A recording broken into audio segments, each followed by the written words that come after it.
Bienvenue dans C'est à vous, le rendez-vous du groupe Gironde Avenir, le groupe de la droite et du centre au conseil départemental. Ce mois-ci, nous parlerons du handicap. Comme vous le savez, après les Jeux Olympiques se tiendront les Jeux Paralympiques en France. C'est un moment important pour notre pays. Plus de 4400 sportifs seront présents, 350 000 visiteurs attendus. Et à cette occasion, la France a fait un effort considérable en termes d'aménagement et d'accessibilité. En Gironde, 2024 est l'année de la grande cause du handicap. Enfin, dirais-je, sur une compétence obligatoire du conseil départemental, la majorité départementale a décidé de faire de cette année l'année de la grande cause. Un Girondin sur 6 est actuellement en situation de handicap. Et donc, il est nécessaire que le handicap rentre au cœur des politiques départementales.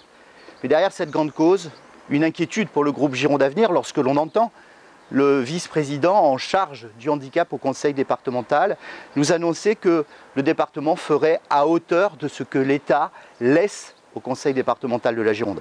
Ce n'est sans doute pas à la hauteur des enjeux que je viens de décrire. Nous avons des améliorations apportées très fortes sur la prise en compte des demandes de reconnaissance de handicap. À la maison du handicap, il faut en Gironde plus de 5 mois et demi pour que les dossiers soient étudiés et que les décisions soient rendues, alors que la moyenne est en France aux alentours de 4 mois. Il faut donc améliorer ces délais de prise en charge. Il nous faut aussi développer des actions. Je vais en citer 2 qui me semblent essentielles. La première, c'est améliorer les conditions d'inclusivité à l'école. L'école inclusive doit devenir une réalité. C'est pourquoi les réponses doivent être beaucoup plus rapides en ce qui concerne la prise en compte des enfants en situation de handicap. Et puis il faudra aussi se saisir du fameux fonds territorial d'accessibilité mis en place par l'État.